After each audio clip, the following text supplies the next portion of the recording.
4 बार James में cover किया और आज 5वीं बार करा, और ऐसे अलग अलग सेगमेंट्स में फेस्टिव पिक के तौर पे, new year pick, freedom pick, ये सब तौर पे अलग अलग बार किया है। वो है लिंकन फार्मा, और 730 और 750 के टारगेट के लिए अभी 653-54 के लगभग है। लिंकन फार्मा हमेशा मेरे को बहुत बढ़िया इसलिए लगता है, ये स्टॉक वैल्यूएशन के लिहाज से सस्ता, और हर तरीके से इस स्टॉक में एक अच्छी चीज है कि बाकी सारे जो क्रेडेंशियल्स में देखता हूं एक जेम स्टॉक में सब कुछ दिखता है और हर बार टारगेट अचीव होता है, और बहुत आराम से, मतलब 11 बार दिया, 11 के 11 बार टारगेट अचीव, और लास्ट मैंने 11 जनवरी 2024 को दिया जेम्स में, वहां पे भी आराम से टारगेट अचीव, और वहां से नीचे आया है। नीचे आने के रीजंस होते हैं, कई बार मार्केट्स करेक्ट होते हैं तब आता है, और अपना अगर हम जून 4 तारीख को जो पैनिक सेलिंग आई थी, पैनिक बॉटम्स बने थे, तो वहां पे भी ये स्टॉक बहुत ज्यादा टूटा नहीं था, और वहां से अभी भी बहुत ज्यादा चला नहीं है। So that is one reason कि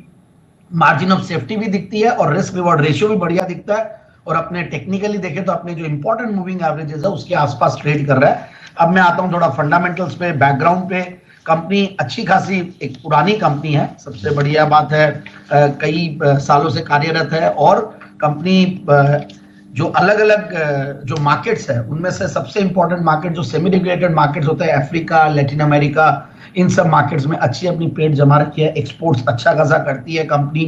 डोमेस्टिक सेल्स के साथ साथ एक्सपोर्ट्स की सेल्स भी बराबर क्या ज्यादा ही है, और अच्छा खासा इन्होंने कैपेक्स भी किया हुआ। मैं इनके अभी कॉन कॉल नोट्स देख रहा था, तो वहां पे भी कंपनी ने बहुत बढ़िया चीज जो बताई, वो 3 से 4 साल में 1000 करोड़ की टॉप लाइन करना चाहते हैं। अभी 500 550 करोड़ की टॉप लाइन है मार्च 2024 पे देखिए, और 15-16% की कैगर कंपनी बहुत आराम से मेंटेन कर ही रही है, और अलग अलग सेगमेंट्स में और फोकस कर रही है, जहां डर्मा, कार्डियक, डर्मा मार्जिन वाले प्रोडक्ट होते हैं, ईएनटी, ये सब में भी अलग अलग वो कर रही है, और कम से कम 70-80 करोड़ का इनका कैपेक्स भी है आने वाले सालों के लिए। सो ओवरऑल कैपेक्स भी है, एक्सपेंशन भी है, और डेट्स भी नहीं है, दैट्स द बेस्ट पार्ट। अगर कोई भी कैपेक्स करो, डेट्स लेके करो तो इश्यू रहता है, यहाँ पे बिना कैपेक्स, बिना डेट्स के कैपेक्स कर रहे हैं। और अब मैं आता हूँ एक बार फंडामेंटल्स पे,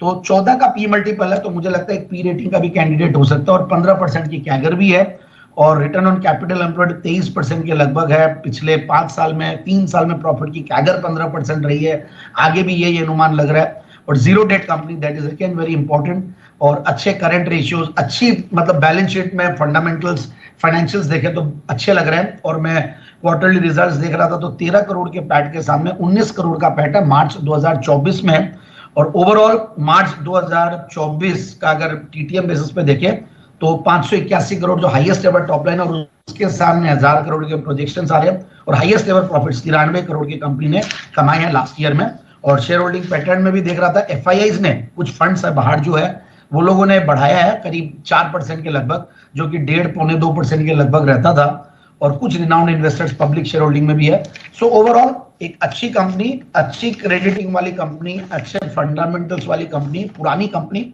और काफी बार जांचा हुआ परखा हुआ स्टॉक है, तो इसलिए मुझे कहीं कोई दिक्कत लगती नहीं है, और अच्छे सस्ते वैल्यूएशन है, ये एक सरप्राइजिंग एलिमेंट ही है, तो मुझे ये और बढ़िया लग रहा है। और अपग्रेडिंग भी आती है क्रेडिट रेटिंग्स में, मुझे लगता है स्टॉक को इन लेवल्स पे ले 750 का एक छोटा टारगेट देना। ओके, लिंकन फार्मा ये है वो स्टॉक जो 650 के आसपास ले रहा है, 730-750 के लक्ष्य के लिए स्टॉक 4% मजबूत हो चुका है, लेकिन 650, 52, 53 के आसपास खरीदने की राय, जिन साहब की उन लेवल्स का करें इंतजार।